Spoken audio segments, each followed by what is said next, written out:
Hello, क्या हाल चाल है सबका।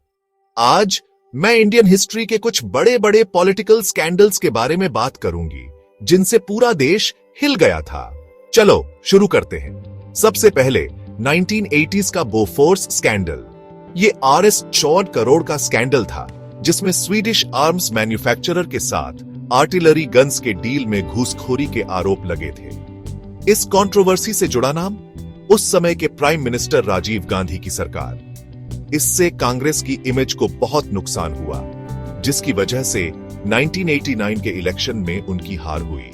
अगला 2008 का बदनाम 2G स्पेक्ट्रम स्कैम, जिसका CAG के हिसाब से अनुमानित नुकसान RS1 76 लाख करोड़ था। इस स्कैंडल में टेलीकॉम लाइसेंस में गड़बड़ी हुई थी, जिन्हें बहुत कम दामों में बेचा गया था। मिनिस्टर ए राजा इस तूफान के केंद्र में थे, जिससे UPA सरकार पर भी सवाल उठे। बाद में कोर्ट ने सभी आरोपियों को बरी कर दिया। 2010 में कॉमनवेल्थ गेम्स स्कैंडल ने देश को हिलाकर रख दिया, जिसका अनुमानित घोटाला R77,000 करोड़ का था। कंस्ट्रक्शन, इक्विपमेंट और सर्विसेज में करप्शन ने इस इवेंट की छवि खराब कर दी। ऑर्गेनाइजिंग कमेटी के हेड सुरेश कलमाड़ी गलत वजहों से घर घर में जाने माने गए।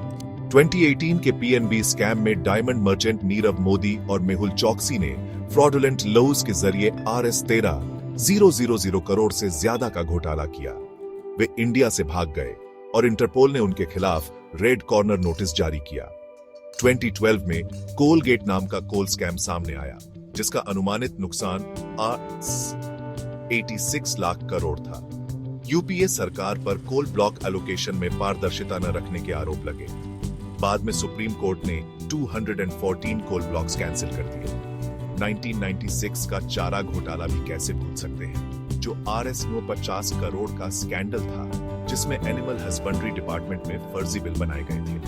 लालू प्रसाद यादव को दोषी ठहराया गया और जेल हुई, जिससे RJD की रेपुटेशन को नुकसान पहुंचा। 2010 के आदर्श हाउसिंग सोसाइटी स्कैम में फ्लैट्स जो सैनिकों के लिए थे, उन्हें पॉलिटिशियंस और ब्यूरोक्रेट्स को दे दिए गए। इसके परिणाम स्वरूप महाराष्ट्र के तत्कालीन CM अशोक चव्हाण को इस्तीफा देना पड़ा। 1990s में जैन हवाला स्कैंडल में हवाला चैनल्स के जरिए RS 65 करोड़ से ज्यादा का ट्रांसफर हुआ, जिससे टेररिस्ट्स और पॉलिटिशियंस को फंडिंग की गई। LK आडवाणी और BC शुक्ला जैसे नेताओं के नाम सामने आए, लेकिन सबूतों के अभाव में ज्यादातर बरी हो गए।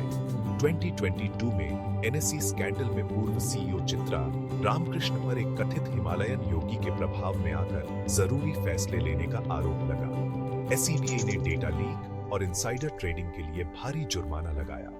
आखिर में 2013 में मध्य प्रदेश का व्यापमं स्कैम, जिसमें मेडिकल और सरकारी नौकरी के सिलेक्शन में रिश्वत और धोखाधड़ी का खुलासा हुआ।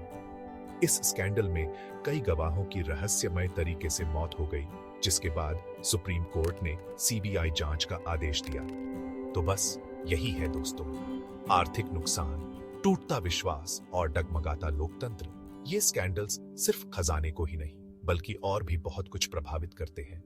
हर बार सुधारों का वादा किया जाता है, लेकिन सवाल यही रहता है, क्या कभी सही मायने में जवाबदेही तय हो पाती है?